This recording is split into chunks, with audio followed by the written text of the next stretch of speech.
My child, stay here for a moment. Before you move on, before another voice fills your mind, let yourself be still. There is something in your heart that you have carried for longer than you admit. You have learned how to function with it. You have learned how to smile while carrying it.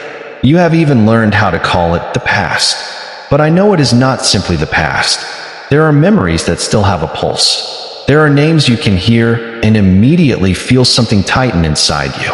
There are places you avoid because they remind you of what happened.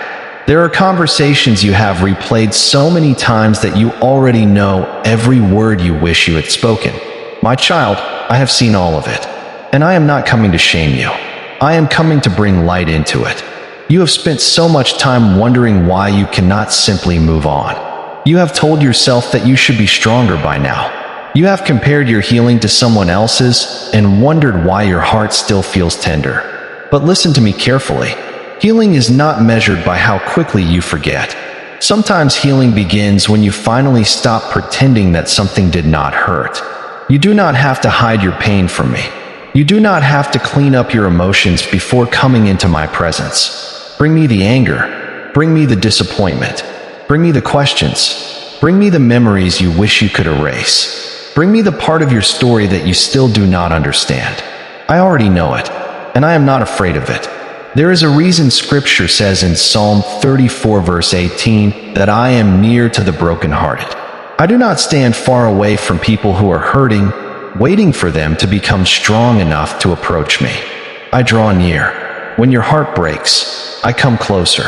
When your strength disappears, I remain.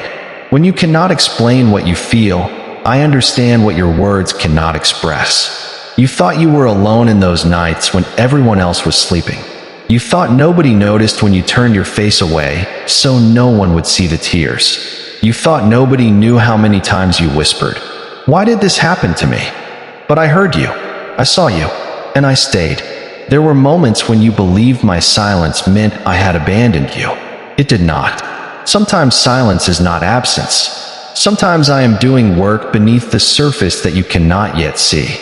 A seed does not look like a harvest while it is underground. Roots grow in darkness before branches appear in the light. And my child, there are roots growing in you right now. You may not see the evidence yet. You may still feel tired. You may still have questions. But something is changing, not only around you, inside you. You are becoming someone who does not need every answer before trusting me. You are becoming someone who can release what you cannot control. You are learning that peace does not always come because circumstances become perfect.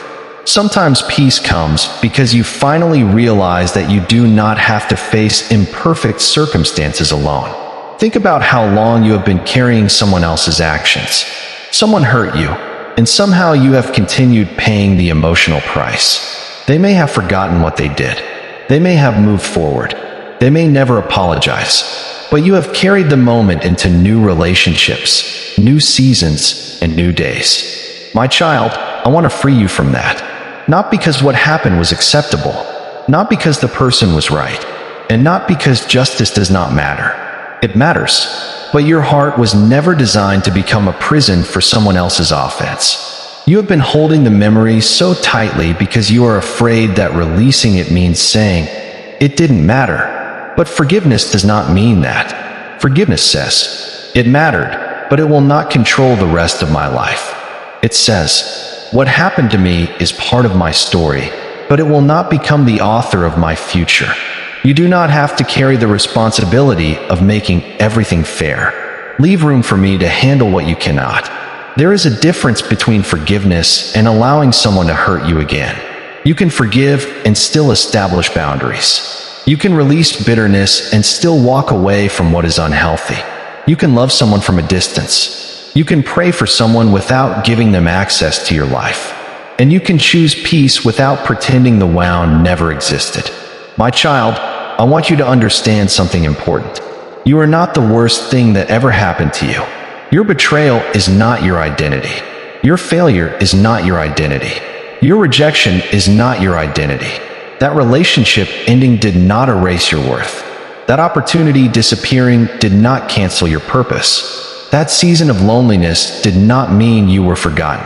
And the mistake you keep replaying does not have the authority to define your tomorrow. You have been looking backwards so often that you have forgotten to look ahead. But I am still writing. The page is not finished. The chapter that broke you is not the final chapter of your life. There is still more ahead. There are mornings you have not seen. There are friendships you have not met. There are opportunities you cannot imagine. There are prayers whose answers have not yet appeared. And there are parts of yourself you have not discovered because you have been busy surviving. But I am leading you from survival toward restoration. Do not rush the process. Do not demand that tomorrow fix everything today. Let me work one layer at a time. A sunrise does not suddenly appear at full strength. First, the darkness becomes less heavy. Then the horizon changes. Then a little color appears. Then the world slowly becomes visible again. That is how I am working in you. One breath, one decision, one surrendered thought, one morning at a time.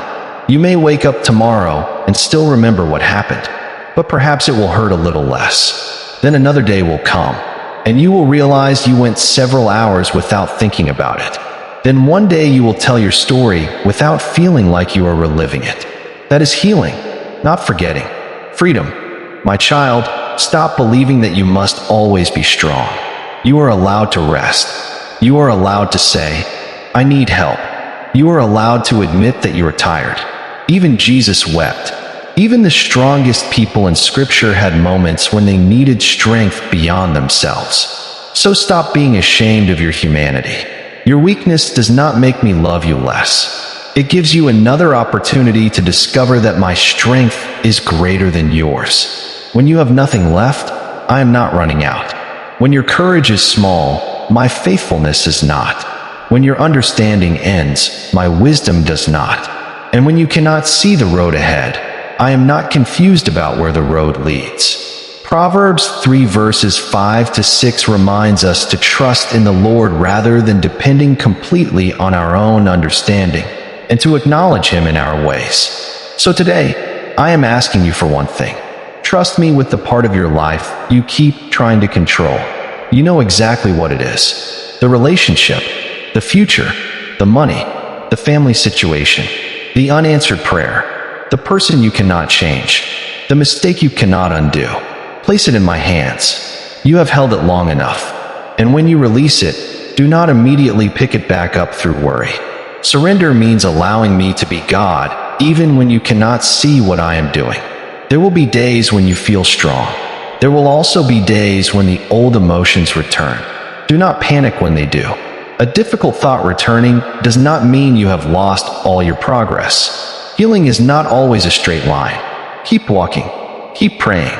Keep choosing what brings you toward light rather than what pulls you back toward darkness. When anger rises, pause. When fear speaks, remember my promises. When the past calls your name, remind yourself that you are no longer living there. You have a future, and I am already there. My child, there is another thing I want you to release. The need to receive an apology before you allow yourself to heal. Maybe you will receive one. Maybe you will not. Do not place the key to your peace in another person's hands. If they never understand what they did, I still understand. If they never admit the damage, I still saw it. If they never say sorry, I still know the truth. Your healing cannot depend on their maturity. Let me restore what their actions damaged. Let me rebuild what disappointment destroyed. Let me teach you how to love again without becoming blind. Let me teach you how to trust again without abandoning wisdom. Let me give you compassion without removing your boundaries. And let me give you peace without requiring every question to be answered. My child, you have spent enough nights fighting battles in your imagination. You have rehearsed conversations that may never happen. You have imagined explanations that may never come. You have punished yourself for things you cannot change. Tonight, I want you to put the courtroom away. You do not have to keep presenting me evidence. I saw it. I know it. Leave the judgment in my hands. Your assignment is not revenge. Your assignment is to heal. Your assignment is to keep becoming the person I created you to be. There is still goodness in you. There is still kindness in you. There is still purpose in you. The pain did not destroy everything. In fact, some of the deepest parts of your character were formed because you survived what you thought would destroy you. But now I do not want you merely surviving.